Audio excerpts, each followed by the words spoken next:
बिस्मिल्लाहिर्रहमानिर्रहीम, अस्सलाम वालेकुम। मैं हूं मखदूम शहाबुद्दीन। 18 अगस्त 2025 सोमवार का दिन। नाज़रीन इकराम, तीन बड़ी आम तरीन डेवलपमेंट्स हैं जो आपके सामने रखनी है, दो आलमी मंजरनामे से और एक डोमेस्टिक। आपको मालूम है कि फितनतुल खवारिज टीटीपी भारत की एक प्रॉक्सी जो कि पाकिस्तान के खिलाफ नबरदाजमा है। एक तरफ तो पाकिस्तान की सिक्योरिटी फोर्सेस इन दहशत गर्दों को निशाना बना रहे हैं, इन्हें हंट कर रहे हैं, तो वहीं दूसरी तरफ अब भारत की यह प्रॉक्सी आपस की लड़ाइयों में भी मारी जा रही है।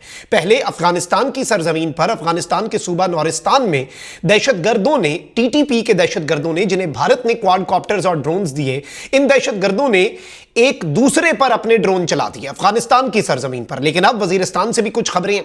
इसके साथ ही साथ पाकिस्तान का काम किस तरह से आसान हुआ है, यह डेवलपमेंट आपके सामने रखते हैं। और भारत जो है ऑन दी अदर हैंड, जो कि इनका सरपरस्ते आला है, उसके लिए आलमी मंजरनामे से परेशानियां ही परेशानियां। मोदी हुकूमत को अब तक का एक बहुत बड़ा झटका मिला है और अमेरिका से भी एक बड़ी अनहोनी हुई है। तो बांग्लादेश ने भी लोहा गर्म देख के नरेंद्र मोदी की हुकूमत पे वार कर दिया है। आपको मालूम है कि जब से हसीना वाजिद की हुकूमत गई है, बांग्लादेश ने यह फैसला किया है कि हम अगर आजाद हुए तो हमने हकीकी मानों में आजाद होना है। हमने भारत की कोई कॉलोनी बनके या भारत का एक और स्टेट बनके नहीं रहना। हमने भारत की फॉरेन पॉलिसी को लेकर नहीं चलना। हमारी फॉरेन पॉलिसी बांग्लादेश के गयूर अवाम जो है उनके इंटरेस्ट के मुताबिक हो। इसीलिए जब से बांग्लादेश के अंदर अवामी इनकलाब आया और अवामी हुकूमत आई, उसके बाद से भारत के साथ बांग्लादेश की दूरियां बढ़ी, चीन के साथ बांग्लादेश की अलाइनमेंट हुई, पाकिस्तान के साथ ताल्लुकात जो हैं वो तमाम तर चीजें जो माजी की हैं उन्हें भुलाकर तारीखी और मिसाली हो गए। और आपको पता है कि फिर एक रिश्ता भी है जो कलमे का रिश्ता है, ला इलाहा इल्लल्लाह का रिश्ता है, वो रिश्ता तो कोई नहीं तोड़ सकता। तो बांग्लादेश जो है, अब आपको पता है कि डिफेंस टाइज जो हैं वो पाकिस्तान और चाइना के साथ बांग्लादेश की बहुत ज्यादा बड़ी हैं।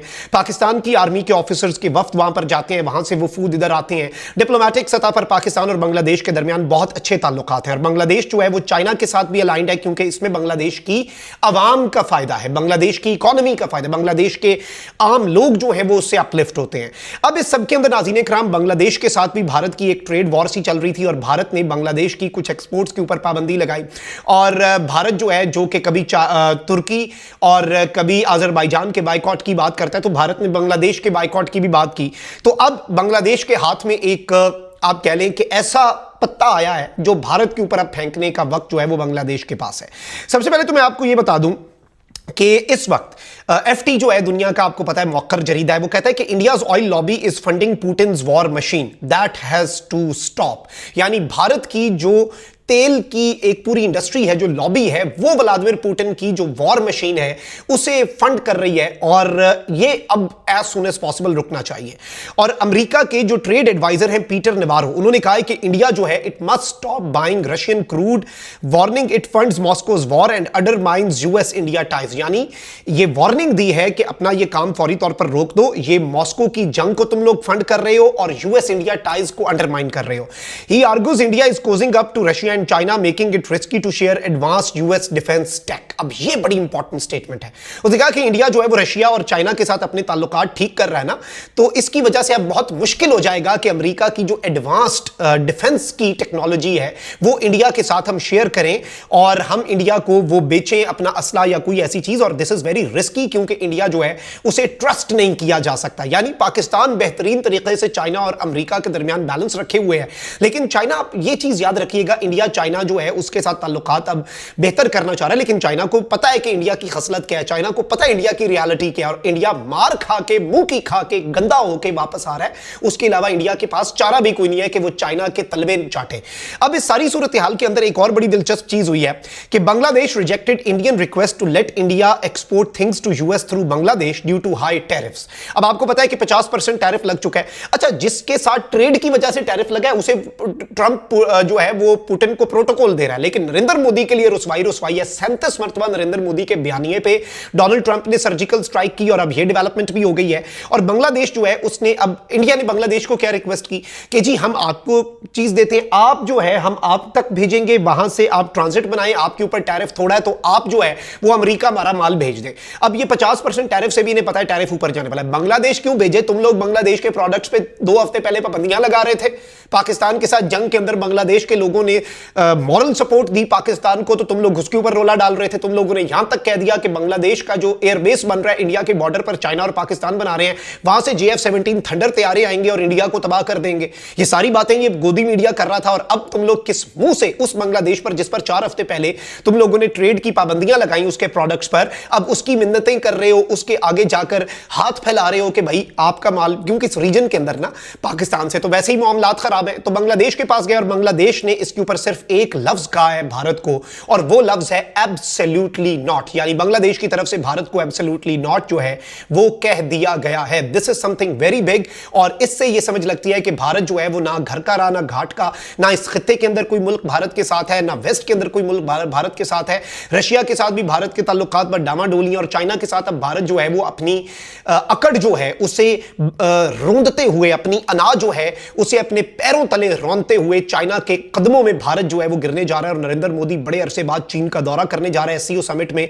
स्पेशल दौरा नहीं है, पहले इससे पहले समिट्स में जाता नहीं था, अकड़ बहुत थी, अब अकड़ निकली है, गर्दन से सरिया निकला है, चाइना की मिन्नतें तरले करने हैं। अब इस सबके अंदर एक तरफ तो ये डेवलपमेंट्स हैं, तो वहीं दूसरी जानिब अमेरिका से भी बुरी खबर, पाकिस्तान से भी, चाइना से भी, बांग्लादेश से भी, रीजन के अंदर, वेस्ट के अंदर, चाइना का जो ब्लॉक है उसमें हर तरफ से भारत जो है वो कॉर्नर कर लिया गया है, तनहा हो चुका है। जबकि पाकिस्तान अपने पब्लिक के इंटरेस्ट को लेकर एक न्यूट्रल इंटरनेशनल और जो फॉरेन पॉलिसी है उसे टो कर रहा है, जो कि ऑब्वियसली इंशाल्लाह अल्लाह ताला का करम रहा तो बेहतर समरात लाएगी। अच्छा, वहीं दूसरी जानिब नाज़रीन इकराम, जो तालिबान है, TTP वाले खारजी, ये आपको मालूम है कि अफगानिस्तान की सरजमीन पे भी मौजूद है, इन्हें अफगानिस्तान में भी हंट किया जा रहा है। वैसे तो इनके एक कमांडर को नामालूम लोगों ने जाकर मारा, ठोक दिया, कत्ल कर दिया, वासिल जहन्नुम कर दिया। फिर एक और डेवलपमेंट बड़ी इंपॉर्टेंट हुई है रिसेंटली के नूरिस्तान प्रोविंस में, जो मैंने इब्तदाई में भी आपको बताया कि इन्होंने एक दूसरे के ऊपर ड्रोन अटैक फेंके। अच्छा, भारतीय मीडिया ने फौरी तौर पर कह दिया आए हमारे बंदे मर गए, पाकिस्तान ने अफगान सरजमीन में ड्रोन अटैक कर दिया। ये नहीं पता था कि भारत के दिए हुए ड्रोन ये रोग एलिमेंट्स है ना, पागल वो जज्बाती जनूनी लोग हैं, तो उन्होंने तो ये हरकत करनी है जो इस तरह के रेडिकलाइज्ड दहशतगर्द हैं, जो खारजी हैं। अच्छा, अब ये जो खारजी हैं नाज़रीन इकराम, इन्होंने अगले दिन एक जो स्कॉलर है, मजहबी स्कॉलर, उन्हें मार दिया। जरगे के अंदर इन्होंने बदतमीजी की, पश्तून रिवायात की ये बहुत बड़ी खिलाफ वर्जी है। अब नाज़रीन इकराम, अब ये बताया जा रहा है कि इसी TTP वाले, क्योंकि अब जो इन्होंने एक मजहबी लीडर को मारा, तो इससे इनका असल जो चेहरा है, घिनौना चेहरा है, वो यहां हो गया। मकामी सतह पर आपको मालूम है कि फिर बहुत ज्यादा रिजेंटमेंट आई, बहुत ज्यादा लोग जो है वो तपे हुए हैं, और इस वक्त बलूचिस्तान के अंदर भी BLA के लोगों के ठिकाने भी आम लोग बता रहे हैं, और इवन खैबर पख्तूनख्वा में भी, क्योंकि देखिए पश्तून जो है या बलोच जो है वो अमन के लिए मार्च निकालता है, अमन के लिए जरगे करता है, तो अमन और दहशतगर्दी एक मकाम पे तो नहीं रह सकते। इसीलिए अब वो खुद से बता रहे हैं सिक्योरिटी फोर्सेस को, इन्हें एक्सपोज कर रहे हैं कि भाई फलानी जगह पे हमें पता है कि ये दहशतगर्द है, इन्हें आके आप पकड़ें, अपना ऑपरेशन करें, टारगेटेड ऑपरेशन करें, पूरा इलाका क्यों सफर करें, आप आके ढूंढेंगे, हर घर में आना पड़ेगा, आप उस घर में जाएं, हम आपको इंफॉर्मेशन देते हैं। अब ये कॉर्नर हो चुके हैं, इन्हें मकामी सपोर्ट नहीं हासिल। तो अब इन्होंने क्या किया, इन्होंने कहा है कि अपना जो बंदा जिसने जाके मजहबी स्कॉलर को मारा, उस शख्स को इन्होंने कहा कि जी हम मार देंगे, और उसे हम किसास और वो सारी चीजें कि जी ये हो गया वो हो गया, और हम अपनी स्ट्रगल जारी रखेंगे, निजाम लाएंगे, ये करेंगे वो करेंगे। लेकिन इससे एक चीज समझ आती है कि पाकिस्तान की सिक्योरिटी फोर्सेस और इंटेलिजेंस एजेंसीज जो हैं, उनका किरदार इसमें बड़ा इंपॉर्टेंट भी है, और उनका काम जो है वो बहुत ज्यादा आसान हो चुका है। यानी the work is now very easy for Pakistan security agencies. It's quite easy now कि आपने बस इस गिरती हुई दीवार को, इनके आपसी इख्तलाफात भी हैं, ये आपस में भी लड़ मर रहे हैं, इस लोहे को गर्म देखें और फौरी तौर पर वार करें, ताकि दहशतगर्दी का इफरीत जो है उससे पश्तून कौम जो है उसकी भी जान छुड़वाई जा सके, और बलोच कौम जो है उसकी भी जान छुड़वाई जा सके, और पूरा पाकिस्तान जो है वो अमन का गहवारा बने। This is what we want. India की प्रॉक्सी, चाहे वो TTP हो या BLA, दोनों का कला कमा होना चाहिए। अल्लाह निगहबान, पाकिस्तान जिंदाबाद।